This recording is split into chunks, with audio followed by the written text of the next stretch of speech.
Hello, I'm Joe Galvin, Chief Research Officer for Vistage Worldwide. Welcome to the Vistage Coaching Spotlight, a video series dedicated to exploring the challenges and opportunities facing CEOs and leaders around the world. In each episode, we'll be speaking with some of the world's best and brightest executive coaches, seasoned mentors who are on the daily leadership climb with business leaders, guiding them to make better decisions and become even more effective leaders. Today, we're blessed to be speaking with Vistage Chair Tane Minnick about the challenges faced by small and mid-sized business CEOs, and more importantly, what they're doing about it. Tane chairs a Vistage CEO group in the Orange County area, California, and works directly with more than 10 CEOs on a regular basis. She has a broad consumer products background with executive positions in both big and mid-sized brands, leveraging those learnings to scale small-sized companies. Tane, welcome. We're so pleased to have you with us today and joining us on the CEO Coaching Spotlight. Joe, I'm such a fan. It's a pleasure to be here. Thanks for the invite. Well, great. Tell us a little bit about your leadership climb. You've had executive roles in a variety of companies. What were some of the things that you learned on your journey? Yeah, great question. I probably my greatest accomplishment was picking really good mentors. And sometimes I even listened to them. I discovered early on, as we all do in our careers, we discover our strengths and what we're passionate about, and we kind of go in and lean in. I had a strength to ignite and transform businesses. And what I would do is I would build a vision and then I would charge full steam ahead towards that vision. But I didn't always make sure that everyone was with me. I lost a leadership opportunity that I believed I was uniquely qualified for. I was crushed. My mentor said to me, "You're like Darryl Strawberry. Every time you come to bat, you hit a home run, but you're lousy in the outfield." That was some hard truth, really hard truth. But I took what he said to heart and I allowed it to motivate me to develop some leadership, some critical leadership skills. I learned to get out of the way as a leader, that my job was to enable the team and sometimes remove obstacles for them. Once I was able to do this, I really was able to access, my fullest potential as a leader. In my email signature, I have a quote from Nelson Mandela, imprisoned falsely for 27 years. "I never lose. I only win or learn." The sooner we learn to embrace the discomfort, the sooner we get to embrace the learning. Tanya, that's such a powerful learning. Well, tell us as we transition a bit, you work with CEOs, small and mid-sized business CEOs, Orange County area, every day. What's top of mind for them right now? What are they talking about? What are the challenges they're Mm, facing? yeah, I think learning to navigate this incredible ambiguity we're in right now. We have so many of the same macro issues: COVID, war, supply chain, inflation, recession, AI, bank failures. I mean, Joe, it's a little bit like whack-a-mole out there right now, right? Once you learn to deal with one, another one pops up.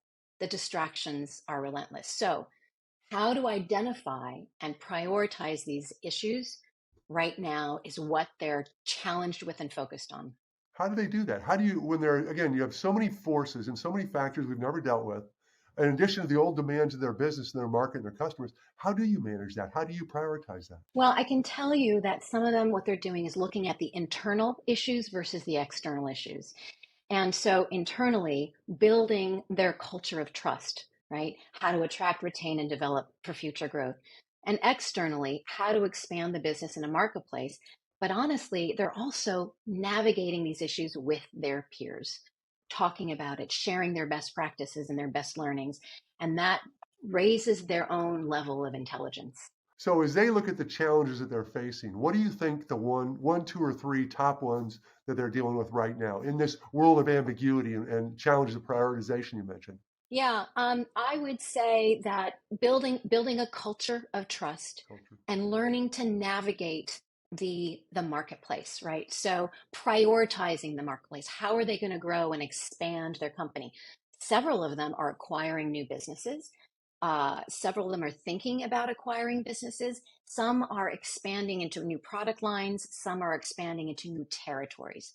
So they're focusing in on those. Well, it's difficult when you're in this world of ambiguity and the economic metrics are moving all over. How do people find that pathway to growth? And in some situations, they've grown a lot. And now how do you Yeah. deal with that growth and continue to grow? A lot of what we're talking about is building strategy. That's one of the things that I think small and mid-sized companies are, they tend to be so focused on the tactics that they don't always take the time to really work on the business and go away for a day or two and think about the business. What are the markets that we want to go after? What are the potential new disruptors we might be able to create in the marketplace? And so the ones who are doing that and building roadmaps towards these larger initiatives and strategies are definitely ones that are showing greater success and winning greater for sure. Well, there are some of the things we talked about are obvious, but what are the things that you think that CEOs should be thinking about that maybe they're not? There's a lot of headlines, a lot of different stuff, but where should they be focused right now in this world of Yeah, ambiguity? yeah. I think that the ones that I'm noticing who are really smart and I think are doing a really good job are the ones that are focusing on their core capabilities, right? They focusing on people, process, and systems. So ensuring that they have the right technology to support their people, process, and systems. I think the other one is, and I mentioned this before, but it's investing in the people. And that includes investing in the culture and making sure that the bottom line doesn't distract them from investing in building a culture. Yeah, you mentioned culture earlier. What are people doing to Yeah. promote it? We know how important it was. It pulled us through the pandemic, and now it's kind of like a cultural plateau. How are people reinvigorating that culture? Yeah. What really, really great question. They're making sure that they're staying competitive with their salaries. They're making sure that a lot of them are investing in leadership development. Mhm. So if they are developing their own employees, those employees are going to get smarter, they're going to be more committed. And the other thing that they're doing is that they're bringing them in to the journey.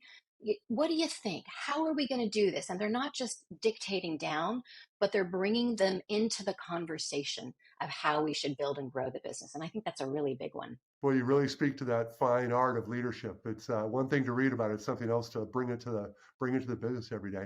Well, listen, our time's Mm. running short. Are there any final thoughts you want Okay. to share with us before we say our goodbyes? Yeah, I think of a think of a line from the movie Alien when all the aliens were attacking the ship and they were coming in through every porthole. The direction from the commander was stay frosty and alert. And I think that's a wonderful thing for us to be thinking about right now as we move into this next chapter of the economy. Well, thank you so much for that because the challenges you see of the economy don't seem as bad as aliens trying to come in and get me. So I appreciate that. Again, Tony, we thank Isn't you. that a good thing? Yeah, it's not. But we thank you so much for your time and attention, the work you do with CEOs every day. And thank you for watching the Vistage Coaching Spotlight. If you enjoyed this talk, be sure to share it with colleagues who you think will find it valuable. For more information and guidance on the top issues you're facing as a leader, please visit www.vistage.com. That's www.vistage.com. I'm Joe Galvin, Chief Research Officer of Vistage. Thank you for being part of our session today.